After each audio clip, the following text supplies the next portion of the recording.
Welcome. If you want to use split screen in your Meizu 16th, for the first you have to open the application that you want to use. So I'm going to open the Google Chrome and also YouTube. And right now you have to go back to your main screen and click right here to open the background apps. Right now you have to click and hold the application that you want to use, drag it a little bit.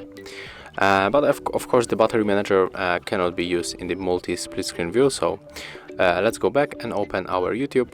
Click, hold, drag a little bit, click here for the multi. And right now we can select the second application, so let's go for our Google Chrome. And as you can see right here we got the split screen view. We can also adjust the size of the application with this feature, and we can also work on the two applications at the same time. And if you want to close it, just swipe like that.